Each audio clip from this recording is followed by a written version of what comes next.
ભારત રક્ષા મંચ દ્વારા શિવાનંદ આશ્રમ ખાતે રાષ્ટ્રીય કાર્યકારી બેઠકનું આયોજન થયું. ભારત રક્ષા મંચ દ્વારા શિવાનંદ આશ્રમ ખાતે 2 દિવસીય રાષ્ટ્રીય કાર્યકારી બેઠકનું આયોજન કરવામાં આવ્યું છે. આ કાર્યક્રમનું ઉદ્ઘાટન મુખ્ય અતિથિ તરીકે આર્ષ અધ્યયન કેન્દ્ર તેમજ શિવાનંદ આશ્રમના પરમ પૂજ્ય સ્વામી શ્રી પરમાત્માનંદ સરસ્વતીજી મહારાજ, ગુજરાત રાજ્યના પૂર્વ મુખ્યમંત્રી વિજયભાઈ રૂપાણી, બ્રહ્માકુમારી ગાંધીનગરના કૈલાશ દીદી, આર્ટ ઓફ લિવિંગ ગુજરાતના હેડ ભાવિનભાઈ પરીખ, આર્ટ ઓફ લિવિંગ અમદાવાદના Shankarbhai Patel, Pravinbhai Kotak, chairman of ISKCON ત્યાં ઉપસ્થિતિ રહ્યા હતા. ભારત રક્ષા મંચના સંયોજક શ્રી સૂર્યકાંત કેલકરની ઉપસ્થિતિમાં થયું હતું. ભારત રક્ષા મંચ ગુજરાત પ્રદેશ અધ્યક્ષ ઇલેવાન ઠાકરના જણાવ્યા અનુસાર ભારત રક્ષા મંચ દ્વારા શિવાનંદ આશ્રમ ખાતે આયોજિત રાષ્ટ્રીય કાર્યકારી બેઠકમાં બાંગ્લાદેશી ઘૂસણખોરી જે ભારત માટે ખૂબ મોટું સંકટ છે એ વિષય પર ગહન ચર્ચા કરવામાં આવી હતી તેમજ આ વિષયને લગતા વિવિધ પ્રસ્તાવો પણ પારિત કરવામાં આવ્યા છે. તેમણે વધુમાં કહ્યું હતું કે બાંગ્લાદેશી ઘૂસણખોરીને કારણે આજે ભારતમાં ક્રાઇમ રેટ વધી રહ્યો છે. દુષ્કર્મના કિસ્સાઓ પણ વધતા જોવા મળી રહ્યા છે. આ ઉપરાંત દિન દહાડે અપહરણના કિસ્સા પણ સામે આવી રહ્યા છે. બાંગ્લાદેશ ઘણીવાર એવું કહી રહ્યું છે કે એમના માતા પિતાનો શું વાંક જ્યારે આ પ્રકારના લોકો છે. તો આપ જે બુલડોઝરની રાજનીતિ વિશે આપ તો કંઈ કહેશો? એકચ્યુઅલી અસામાજિક તત્વોની હિંમત એ તૂટવી જોઈએ. આજે ખુલ્લે આમ સરે આમ દાદાગીરી ગુંડાગીરી કરે એની હિંમતને તોડવા માટે એના મકાનો ઉપર બુલડોઝર ફેરવવામાં આવે છે અને એને જ કારણે આ ધાકને કારણે આ અસર પડશે અને ભવિષ્યમાં કોઈ પણ માણસ આવી હિંમત ન કરે. એટલા માટે હું એમ માનું છું કે સરકાર જે અત્યારે કડક પગલાં લઈ રહી છે એ યોગ્ય છે. બાકી વિરોધ પક્ષે આ બધા લોકોને ઉછેર્યા છે.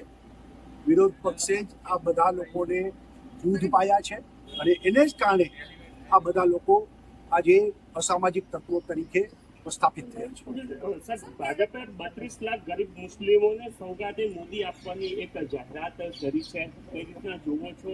આઈડિયોલોજીકલ અને જે પ્રકારની વિચારધારા ભાજપની રહી છે. જો ભારતીય જનતા પાર્ટી એ એન્ટી મુસ્લિમ નથી, અમે પ્રો હિન્દુ છીએ.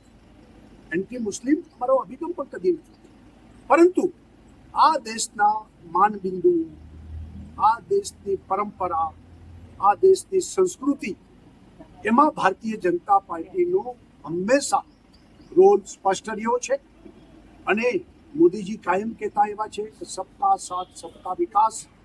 એટલે જે કાંઈ યોજનાઓ એ તમામ ગરીબો માટે સરખી બને.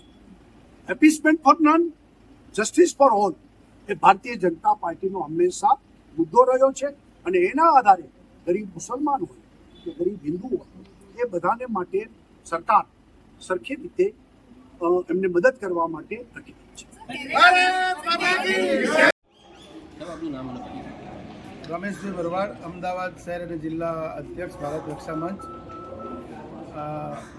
આજની ભારત રક્ષા મંચની રાષ્ટ્રીય કાર્યકારિણીની અંદર ભારતભરમાંથી પધારેલા સર્વે પદાધિકારીઓ દ્વારા આજ રોજ જે ભારતની અંદર જે ઘૂસપેઠીઓ દ્વારા ભારતને જે રીતે ખોખલું કરવામાં મુખ્ય ભૂમિકા ભજવી રહેલા ઘૂસપેઠિયાઓને માટે આજે ભારત રક્ષા મંચના પદાધિકારીઓની સર્વે દ્વારા એવું સૂચન આપવામાં આવેલ છે કે આવા કોઈપણ પ્રકારના ઘૂસપેઠીઓ ભારતની અંદર જે હોય એના માટે સરકારને આપણે રજૂઆત કરવી અને સરકાર આના માટે સખતમાં સખત એવો કોઈ કાયદો બનાવે કે જેના દ્વારા આવા ઘૂસપેઠીઓને મદદ કરવાવાળા, જેવા કે ફ્રોડ ડોક્યુમેન્ટ જે બનાવી આપે છે, જેમ કે આધાર કાર્ડ છે, કોઈ પાન કાર્ડ છે, આવા વોટર કાર્ડ છે જે બનાવી આપે છે, એના ઉપર દેશદ્રોહનો ગુનો લગાવી અને કાયદેસરની કાર્યવાહી જો સખતમાં સખત કરવામાં આવે તો આપણા ભારતને આપણે બચાવી શકશું અને આવા દેશદ્રોહીઓને સખતમાં સખત સજા થાય તો જ આવા ઘૂસપેઠીઓ આવતા બંધ થશે.